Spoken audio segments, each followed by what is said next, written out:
everybody, if you don't already know, I'm O and welcome to my channel. In today's video, we're discussing DIY event decor and props. I've been talking about my daughter's Sweet 16 party for some time now, and in this video, I'm going to share the DIYs and the details that helped us pull off the party look that we wanted. I'll also be sharing some of the things that we purchased and where we got them from. Check it out.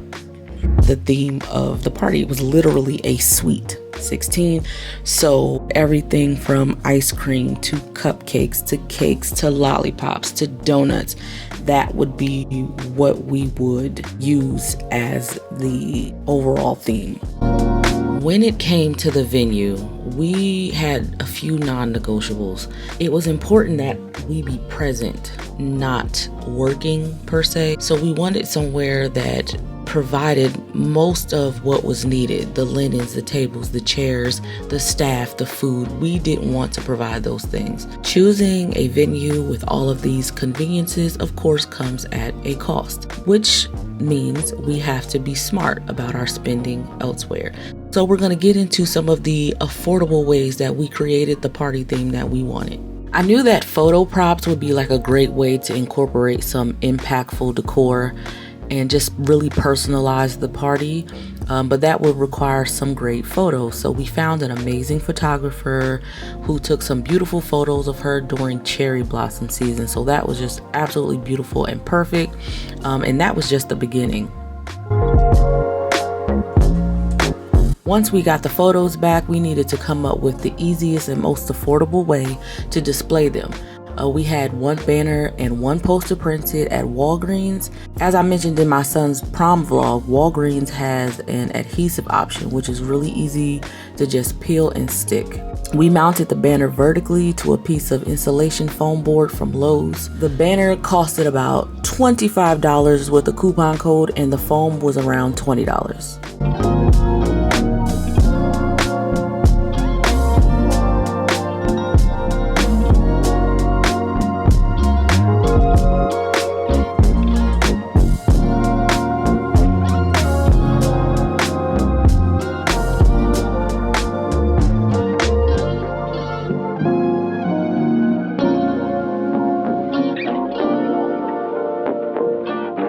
For the 24 by 36 poster, I combined a few foam boards from the Dollar Tree using some tape, and I went with those because they were flatter than the insulation foam. And then I mounted that to this Baroque style frame that I found at the Hobby Lobby. It was so cute and just like a nice little elegant touch, and I used an easel to hold both of those photos.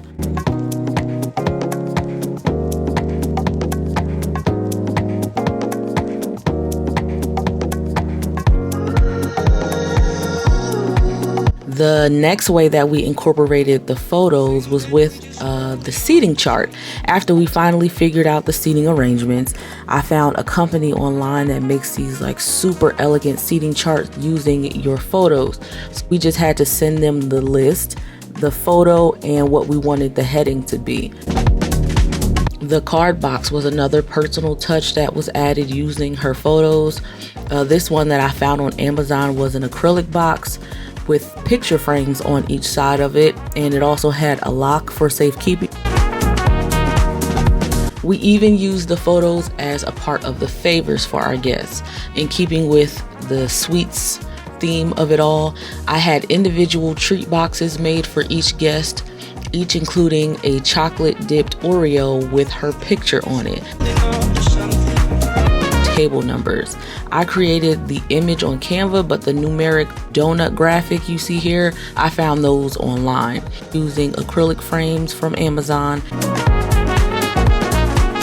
In front of each of those larger photos that I mentioned earlier, I wanted to add some props that went with the theme, just to add some like layers of visual interest. So first, many months ago, I went into Party City because, as you may know, Party City has gone out of business, and I popped into one of their locations just like within the last few days before it closed. And not only were they selling the remaining merchandise, but they were also selling the store fixtures. And I spotted these things that I was later told were hat displays, but what I saw were lollipops. I also created a stand for them using a slab of wood, and I was able to mount them using some 4-inch screws that I got from Home Depot.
And just for another little touch to the display at the entrance, I added this fake donut that I got from Temu. It's so detailed and just really cute. And I wrapped the wood with this pink fabric, also from Temu, just to clean up the look.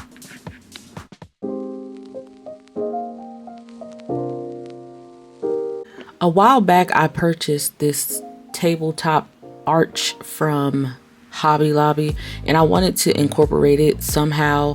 First, we started with a coat of paint, and I just wanted it to be like a little welcome sign. I found this Sweet 16 wooden sign on Amazon and spelled out her name using some letters that I found at Dollar General. Now, they didn't have any type of punctuation, so I purchased the letter G and used my miter shears to cut out a piece that kind of looked like a comma. I found this little sign from Dollar Tree. It had little wooden ice cream cones hanging from it, so I removed those and added it to the sign as well.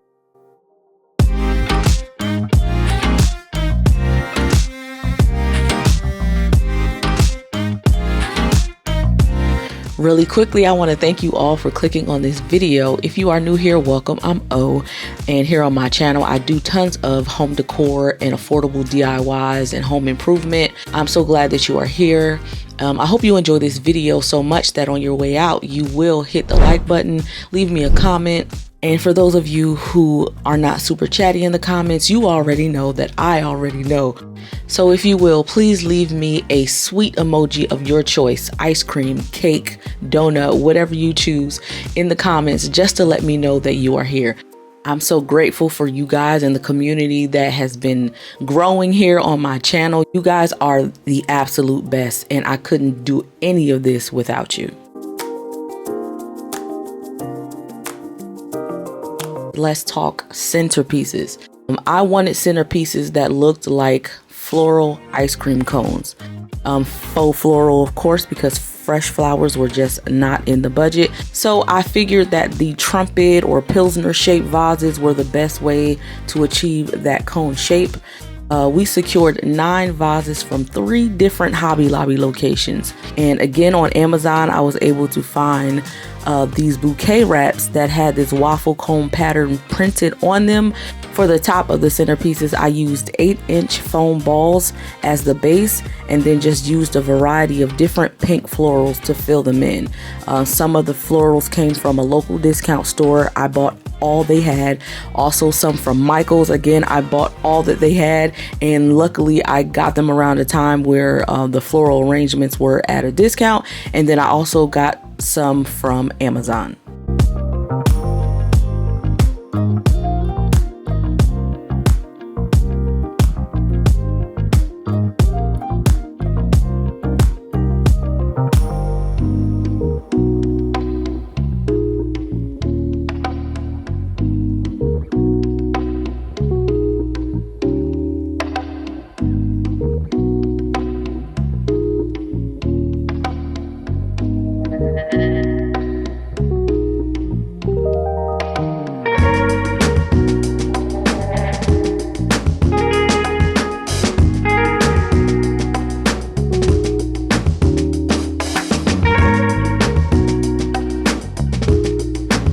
did a similar look for the floral arrangements in the lounge area because they had these small tables, so we wanted to do some smaller arrangements for those tables.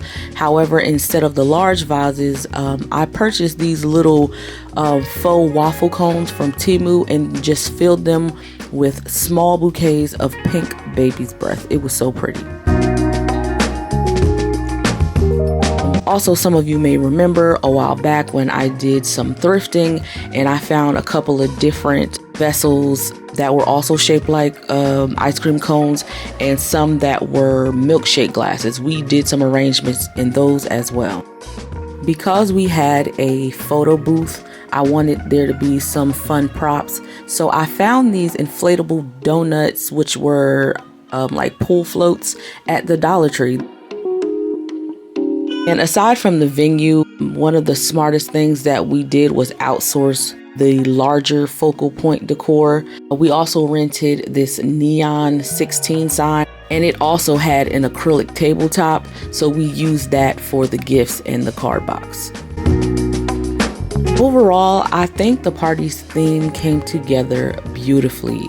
It was a lot of tedious work, but so worth it. And of course, the birthday girl loved it, so what else could we ask for? But yeah, you guys, that is it, and that is all. Thank you for clicking on this video. I hope you enjoyed this little walkthrough, everything that we had to do and create to bring this party together. I hope that you're leaving with some inspiration and that you're leaving with some ideas of how you can create an affordable but very personalized event for yourself. Okay, so please don't forget to like, comment, and subscribe. And until next time, thanks for watching.